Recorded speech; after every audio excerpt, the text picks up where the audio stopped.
We're headed back to the Marriott here in Chantilly, Virginia, the scene of Bilderberg 2008. We've successfully infiltrated the last day and a half inside, got out with some great stuff. We've been tailed, and now we're going back to cover the dignitaries, the elitists, as they arrive. And now's the prime time for them to start arriving for the next 3 or 4 hours. We took about a 30-minute break. I'm sure we missed a few, but it doesn't matter. We've got scores of people that just organically are listeners, info warriors that are out here taking action.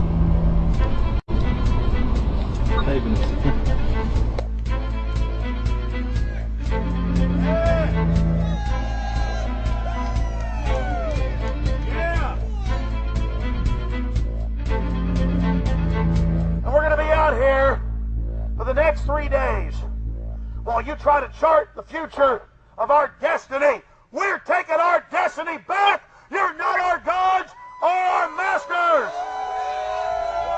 We witnessed at least 7 convoys of armed Secret Service entering the Westfield's Marriott, and internal sources confirmed that both candidates did attend at least one meeting inside the conference. While the Bilderberg Group was 100% successful in 2008 at keeping their name out of the mainstream media, they did not fare as well when it came to the exploding independent press. During the entire 2-day event, anti-New World Order protesters and alternative media encircled the hotel. You are being exposed everywhere, from David Rockefeller, from John Edwards, from Bill Clinton. Your game of secrecy is over! You're gonna pay! Get him! It's up close! You piece of filth! You piece of trash! This is Bernanke, man! Bernanke, you're going down!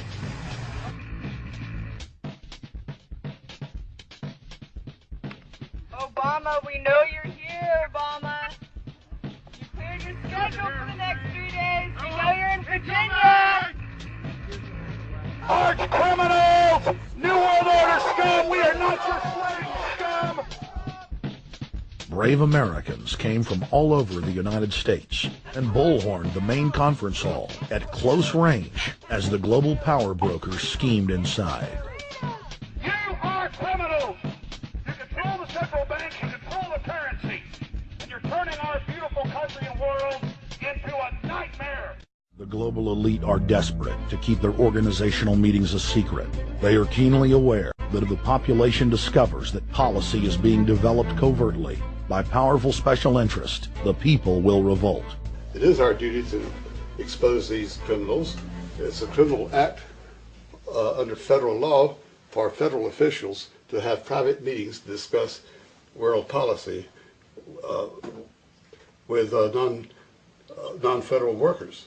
So everybody from the State Department, Treasury Department, White House, Defense Department, and others who show up, as they always do, they're committing a criminal act simply by being here to attend a secret meeting with officials from other countries to discuss U.S. policy in the world. So literally it's a criminal act. And every newspaper, every broadcaster has a patriotic duty to expose these scum and the evil they project. The election primaries served as a great diversion, while the true future course of the nation was being set behind closed doors. You've got, obviously, the Bilderberger Group, founded by the former Nazi Prince Bernhard of Holland. You've got the Trilateral Commission, founded by David Rockefeller's Zbigniew Brzezinski. They're the ones who ran the Carter administration. Everybody in the Carter administration, from Carter and Mondale and Volcker and Brzezinski, were all members of the Trilateral Commission. Founding member of rap sensation Public Enemy, Professor Griff, gave us his view of the Obama phenomenon. Barack Obama's been given a pass by the Blue Bloods. He's been given the okay by certain secret societies for them to let him in. I truly believe imperialism and fascism needs a facelift. And that facelift is going to have to be black. And the reason why I believe that, simply because I think they're trying to go into Africa. Well, they're already in Africa.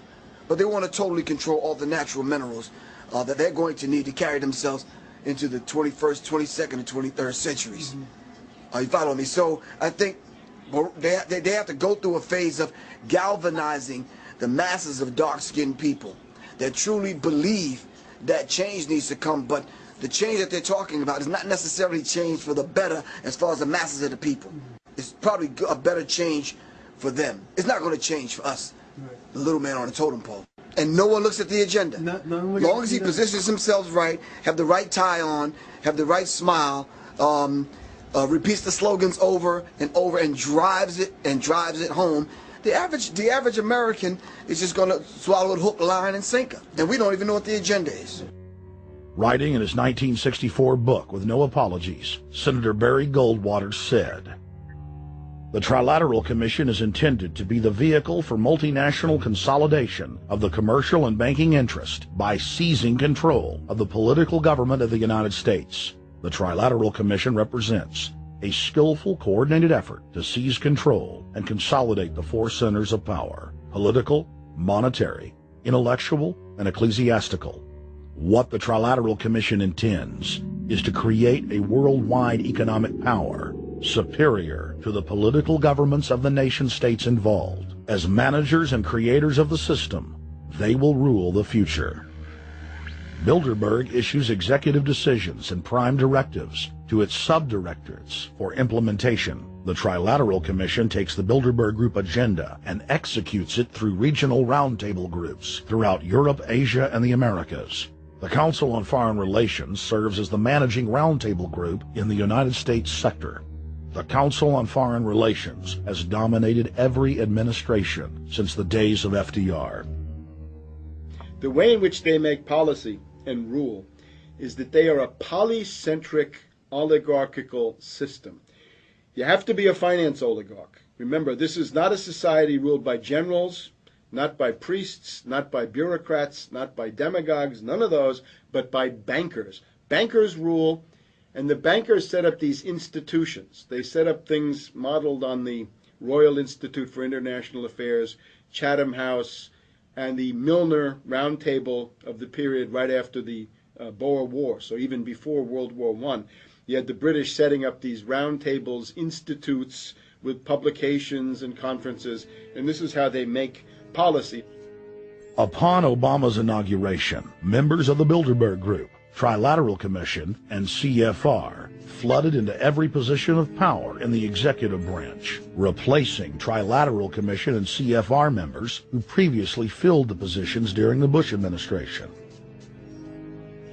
When you look at the U.S. ruling class, you'd have to say that they're a really pathetic bunch of failures and bunglers. They are a miserable excuse for a ruling class, and that's one of the big problems we have, is you go from Clinton to Bush to Obama. What stays the same is the ruling elite that gives these puppets the orders that they act on. And these orders are wrong-headed, let's say, to say the least. They're basically bankrupt. They're going to lead to the collapse of this civilization. What they're doing is using the existence of the United States as a formerly powerful nation-state to act out their Wall Street fantasies of world domination and maintaining their capital structures and maintaining their system of looting. And this can't be done.